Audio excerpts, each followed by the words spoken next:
না না সৌম্য, তোমার কোথাও যাওয়া হবে না। তুমি আমাদের ছেড়ে, এই বাড়ি ছেড়ে কোথায় যাবে? তোমাকে আমি কোথাও যেতে দেবো না। আমি তো একটা প্রজেক্টের কাছে যাচ্ছি। আরে রাখো তোমার প্রজেক্ট। যাবেই যদি তাহলে ফিরে এলে কেন? তখন তো বলেছিলে যে ওরা যদি আমাকে বাইরে পাঠিয়ে দেয় আমি চাকরিটাই ছেড়ে দেবো। হ্যাঁ, তখন বলেছিলাম। তখন বলেছিলিস, আর এখন সেটা পাল্টে কি করে যায় সৌম্য? যাই মেজু কাকিমা, পরিস্থিতি অনেক কিছু পাল্টে দেয়, বুঝলে?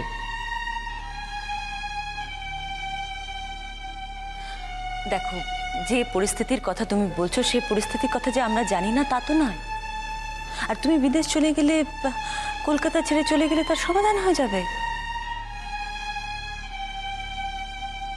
আমি যে কোনো সমস্যার জন্য বাড়ি ছেড়ে চলে যাচ্ছি এই কথাটা বললো কে তোমাদের? না না, সব কথা কি আর মুখে বলতে হয় সৌম্য? কিছু কিছু না বললেও তো বোঝা যায়। বোঝার কোথাও একটা ভুল হচ্ছে ছোটকা। আমি কিন্তু কোনো সমস্যায় পড়ে বাড়ি ছাড়ছি না। আমার এখানে মন বসছে না, তাই আমি চলে যাচ্ছি। এখানে মন বসানোর জন্য যা যা করতে বলেছিলাম করেছিলে?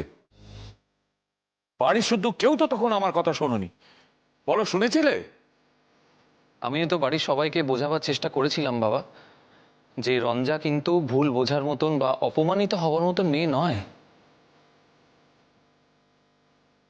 অথচ দেখো, বাড়ির প্রত্যেকটা লোক দিনের পর দিন তাকে অপমান করে ক্ষতবিক্ষত করে ছেড়ে দিয়েছে। সৌম্য, এ ব্যাপারে একটা কথা বলি বাবা, কিছু মনে করিস না? ধর আমরা কেউ ওকে ভুল বুঝিনি, কেউ ওর সাথে খারাপ ব্যবহারও করিনি। যেমন দাদা ছিলেন, মানে সব সময় ওকে মাথায় তুলে রেখেছিলেন, কিন্তু তাতে কি আদৌ কিছু হতো? হ্যাঁ, এত বড় একটা সিদ্ধান্ত নেওয়ার আগে ও তো দাদাকেও একবারও জানালো না। এ ব্যাপারে তো আমি তোমাকে 100% দোষী করবো সৌম্য। কেন তুমি ওকে নিয়ে এই ধরনের একটা এক্সপেরিমেন্ট করতে গেলে? তুমি ওর কোন রকম মত না নিয়ে কেন এই ধরনের কাণ্ডটা করলে বলো দেখিনি? যেখানে তুমি জানো মেয়েটাকে, তুমি চেনো যে রঞ্জা সবার থেকে একেবারে আলাদা, সেখানে কোন দুঃসাহসে তুমি এই কাজটা করতে গেলে আমায় বলো? বাবা, আমি ওকে সুখী দেখতে চেয়েছিলাম। এখন ও যে এরকম একটা কাজ করবে সেটা তো আর আমি... সুখী দেখতে চেয়েছিলে? সুখী দেখতে চেয়েছি? তুমি কি ভেবেছিলে যে মেয়েটা নাচতে নাচতে সৌর্যর গলায় মালা দিয়ে তার সঙ্গে সংসার করতে চলে যাবে? হ্যাঁ, আচ্ছা, রঞ্জাকে তো তুমি খুব ভালো করে চিনতে সৌম্য। ওই মেয়ে যে আরেকটা মেয়ের সংসার ভাঙতে পারে না, এই কথাটা তোমার বোঝা উচিত ছিল। ভালো কি করতো সারা জীবন? আমার সঙ্গে অভিনয় করতো? বলো, কি করতো?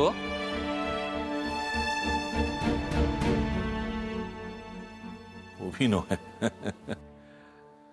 আমরা তো সকলেই সারা জীবন ধরে অভিনয় করে যাচ্ছি,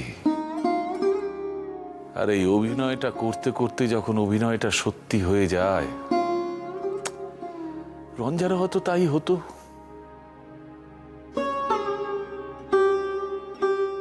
হতো না বাবা। রঞ্জা যে সূর্যকে কতটা ভালোবাসে, ওর মনে যে সূর্যের অস্তিত্ব যে কোনো পুরুষের থেকে কতটা বেশি হতে পারে, সেটা আমার থেকে ভালো কেউ জানে না।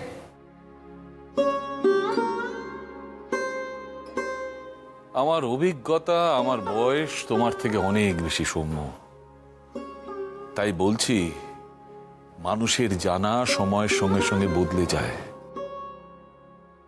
রঞ্জা হয়তো নিজেও জানে না যে তার অজান্তে কখন এই মিথ্যে স্বামী, মিথ্যে সংসার সত্যি হয়ে উঠেছে।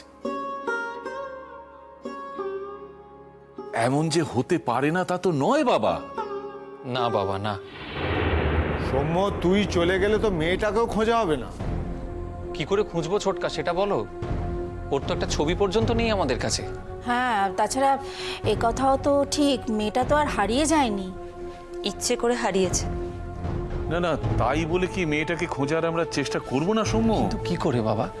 এই এত বড় একটা শহরে এত অসংখ্য লোকের মাঝখানে কি করে খুঁজবো? আমার তো মনে হয় ওর যদি ফিরে আসার হয় তাহলে নিজে থেকেই ফিরে আসবে। আর ফিরে এসে যদি তোমায় না দেখে?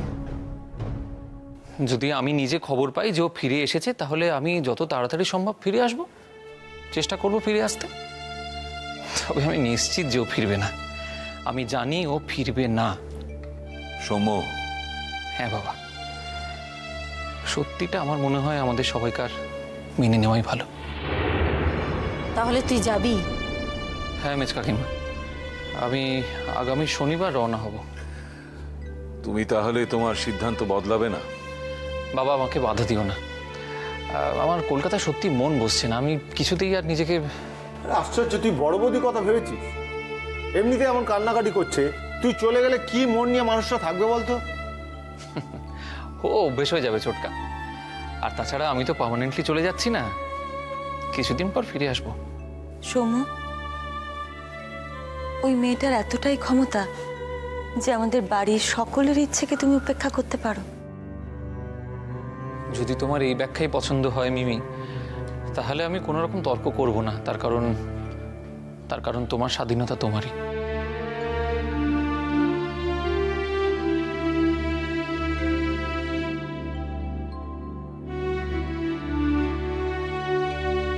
সৌম্য,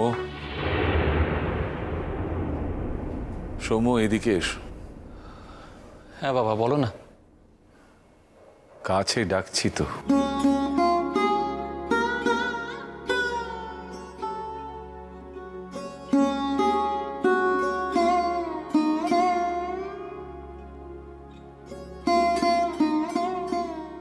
শৈশবে সব বাবা মা, আত্মীয় স্বজন তাদের সন্তানকে পৃথিবীর আঘাত থেকে আড়াল করে রাখে, কিন্তু সেই সন্তান যখন একটু একটু করে বড় হয়, বাবা মার হাত থেকে বেরিয়ে বাইরের পৃথিবীর সঙ্গে যখন তার ক্রিয়া প্রতিক্রিয়া শুরু হয়, তখন তার নিজস্ব একটা জীবন তৈরি হয়।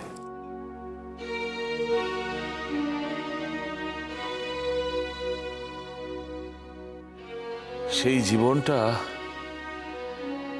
নানান আঘাতে ভালোবাসায় পূর্ণ হয়ে যায়।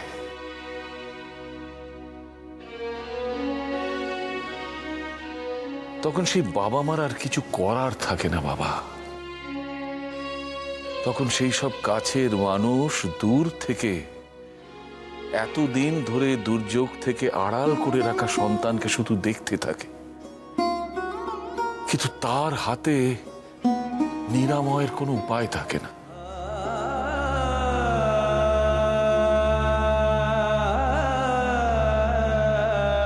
এটাই পৃথিবীর নিয়ম, বড় হওয়ার নিয়ম, বুড়ো হওয়ার নিয়ম। কাছের মানুষ তখন শুধু দূর থেকে প্রার্থনা করতে পারে, ভালো থাকো, শান্তিতে থাকো।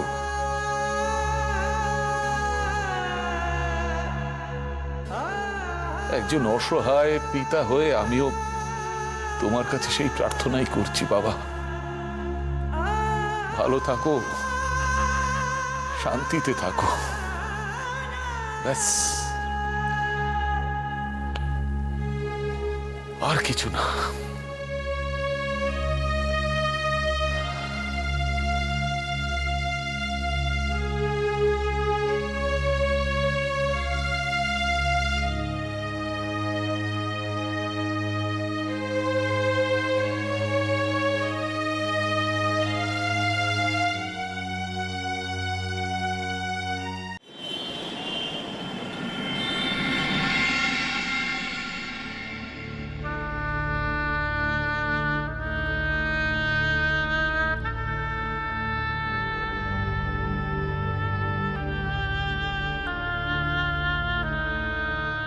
এই যে ভাই শুনুন, বলছি সৌর্যবাবু আছেন? হ্যাঁ আছে। একটু খবর দেবেন প্লিজ।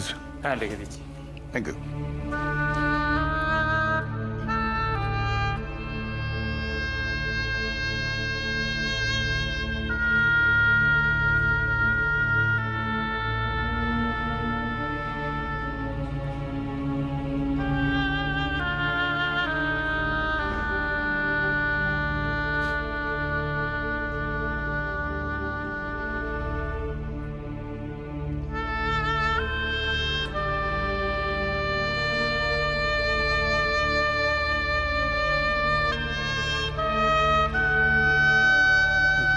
কি হলো স্যার, ভদ্রলোক এখন এলেন না তো? হ্যাঁ, আসবেন আসবেন, ব্যস্ত মানুষ, এত অধৈর্য হলে চলে?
সূর্য নারায়ণ চৌধুরী, হ্যাঁ, কেন বলুন তো? নামটা যেন খুব চেনা চেনা লাগছে, মানে কোথায় যেন শুনেছি এর মধ্যে। না, শুনতেই পারেন, বিখ্যাত মানুষ, প্রায়শই কাগজে নাম বেরোয়, তাছাড়া বিভিন্ন আর্টিকেলসে হিজ নেম ইজ মেনশনড। আমার তো ওর কথা শুনেছেন। না, ঠিক কোথায় শুনেছি সেটা মনে করতে পারছি না, কিন্তু শুনেছি এই কথাটা একদম ঠিক, মনে পড়ে যাবে ওরা কোনো এক সময়। আচ্ছা, আপনারা কি আমার লগে দেখা করতে আসছেন? আপনি? আমি সূর্যনারায়ণ চৌধুরী। নমস্কার। নমস্কার স্যার। নমস্কার। নমস্কার স্যার, আমরা আপনার কাছে এসেছি। আমার নাম প্রতুল সেন, আমি সারদা সুন্দরী বালিকা বিদ্যালয়ের প্রেসিডেন্ট। এই দক্ষিণবাবু, দক্ষিণরঞ্জন পাল, উনি আমাদের স্কুলের সেক্রেটারি। নমস্কার, কিন্তু আমি আপনাদের কিভাবে সাহায্য করতে পারি কোন? স্যার, মানে আগামী শনিবার যদি আপনি কষ্ট করে সময় বার করতে পারেন, মানে যদি একবার কষ্ট করে আমাদের স্কুলে আপনার পায়ের ধুলো পড়ে, তাহলে বড় বাধিত হবো স্যার। কিন্তু আমি আপনার স্কুলে ঠিক কি কারণে? বলছি স্যার, আপনাদের মতো নামি দামি মানুষের সঙ্গে আমাদের ছাত্রীদের আলাপ করে দিতে পারলে ওরা যদি চোখের সামনে আপনাদের মতো ব্যক্তিত্বদের দেখে, তাহলে ওরা তো জীবনে একটা কিছু করতে চাইবে। মানে আপনাদের মতো মানুষ যদি ওদের আদর্শ হয়ে উঠতে পারে, তাহলে...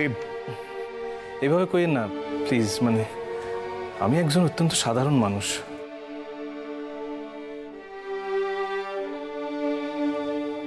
আপনি স্কুলে যাইতে পারলে আমারও খুবই ভালো লাগতো, কিন্তু আমি একটি পারিবারিক বিপর্যয়ের মধ্যে আছি।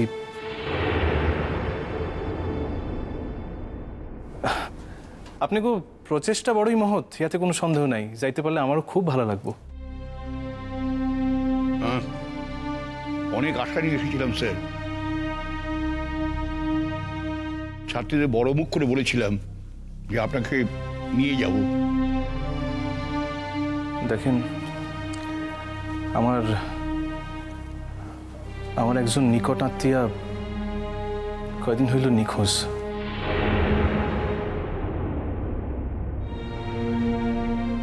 তার খোঁজ করার লিগা আমি দিনরাত ছুটাছুটি করতেছি।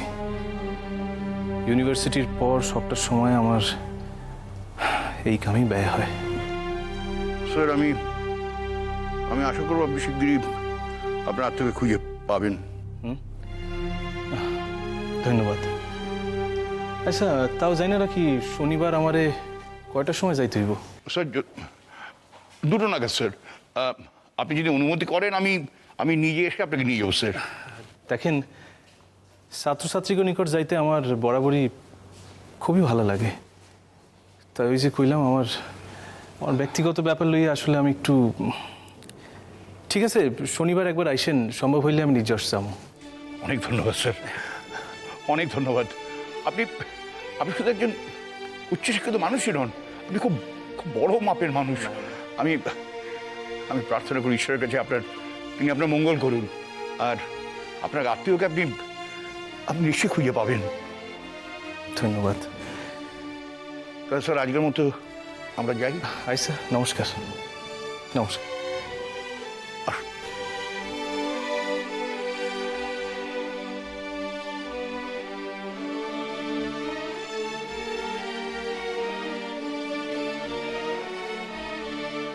আগামী শনিবার হচ্ছে এ মাসের শেষ শনিবার।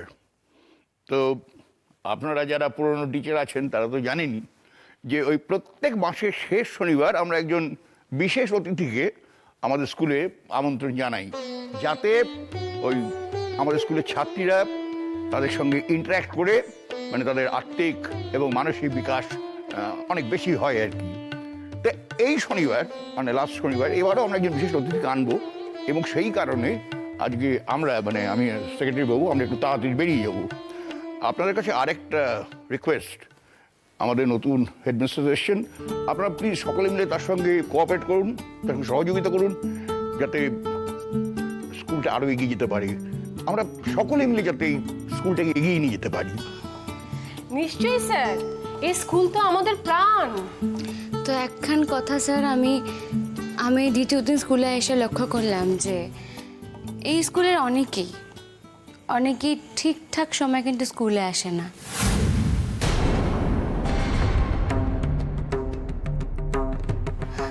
এটা খুবই দুর্ভাগ্যজনক। একটা কথা সকলে বুঝে দেখেন, আপনারা যদি ঠিক সময় স্কুলে না আসেন তাহলে ছাত্রদের কি শেখাবেন? তারা কেমনে শিখব নিয়মানুবর্তিতা? বর্দি বোধহয় আমার কথা বলছেন।